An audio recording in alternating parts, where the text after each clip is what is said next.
নতুন আশা, নতুন চাহিদা। ২০২৫ সালের নবম পে স্কেল নিয়ে এখন চারদিকে দৃষ্টি, আলোচনা আর প্রত্যাশার উত্তাপ। প্রধান উপদেষ্টা মোহাম্মদ ইউনুস এবং অর্থ উপদেষ্টা সালিউদ্দিন আহমেদ স্পষ্টভাবেই জানিয়েছেন, নতুন পে স্কেল দ্রুত বাস্তবায়নের প্রক্রিয়া চলছে। অন্যদিকে সরকারি কর্মচারীরা ১৫ ডিসেম্বরের মধ্যেই গেজেট প্রকাশের দাবি জানিয়েছেন, না হলে আন্দোলনের পথেও হাঁটতে হবে এমন হুঁশিয়ারি দিচ্ছেন তারা। কমিশনও ইতোমধ্যে সুপারিশ তৈরির শেষ ধাপে, আর গেজেট প্রকাশ হলে ২০২৬ সালের শুরু থেকেই নতুন বেতন কাঠামো কার্যকর হতে পারে। তাহলে কি আসছে সেই বহুল আলোচিত ১/৪ অনুপাতের সর্বনিম্ন বেতন কাঠামো? সবাই তাকিয়ে আছে সেই ঘোষণার দিকে।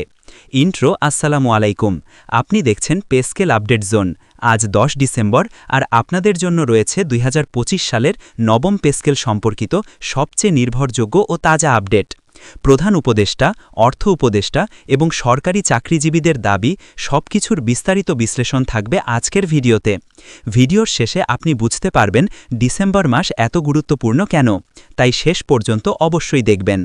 আপনি যদি আমাদের চ্যানেলের নতুন দর্শক হয়ে থাকেন, তাহলে এখনই সাবস্ক্রাইব করে লাইক, কমেন্ট, শেয়ার করে সাপোর্ট জানিয়ে দিন। মূল প্রতিবেদন।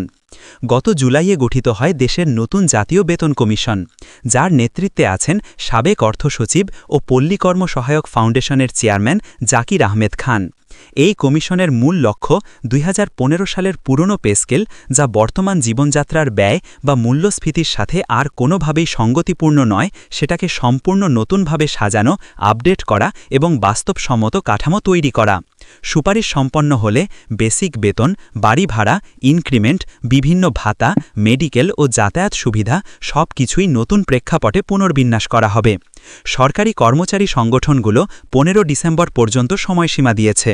যদি ওই সময়ের মধ্যে গেজেট প্রকাশ না হয়, তাহলে ১৭ ডিসেম্বর থেকে কঠোর কর্মসূচি শুরু হবে, এমন ঘোষণা ইতোমধ্যেই এসেছে। সরকারি সূত্র ইঙ্গিত দিচ্ছে ডিসেম্বরেই কমিশনের প্রতিবেদন জমা পড়তে পারে এবং গেজেট প্রকাশ হলে ২০২৬ সালের শুরু থেকেই নতুন পে স্কেল বাস্তবায়ন সম্ভব হবে। অর্থ উপদেষ্টা সালিউদ্দিন আহমেদ বারবারই বলছেন, আমরা আর্থিক সক্ষমতা, বাজেট ভারসাম্য এবং সামগ্রিক অর্থনৈতিক বাস্তবতা বিবেচনা করে এগোচ্ছি।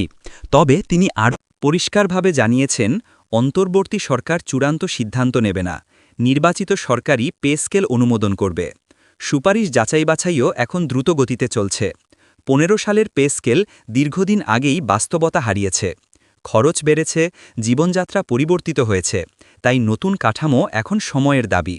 নতুন স্কেল কার্যকর হলে শুধু বেতন নয়, বাড়ি ভাড়া, চিকিৎসা, ইনক্রিমেন্ট, বিমা সবখানেই আসবে নতুন আপডেট। ১৫ই ডিসেম্বর পর্যন্ত গেজেট না হলে কর্মচারীদের মধ্যে বাড়ছে অনিশ্চয়তা। অন্যদিকে সরকারের সামনে চ্যালেঞ্জ বাজেট ভারসাম্য রক্ষা, অর্থনৈতিক সক্ষমতা বজায় রাখা, আর কর্মচারীদের দাবি সম্মানজনক বেতন ও ন্যায্য সুবিধা।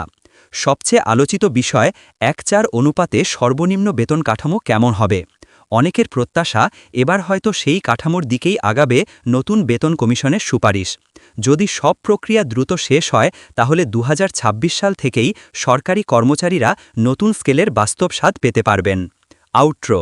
আপনি যদি পে স্কেল, সরকারি চাকরি বা অফিস সংক্রান্ত যে কোনো আপডেট জানতে চান, তাহলে অবশ্যই pay scale update zone channel subscribe করুন। কমেন্টে জানিয়ে দিন আপনার আশা কি, ১/৪ অনুপাত, ন্যূনতম ৩৫,০০০ টাকা বেসিক, নাকি অন্য কিছু।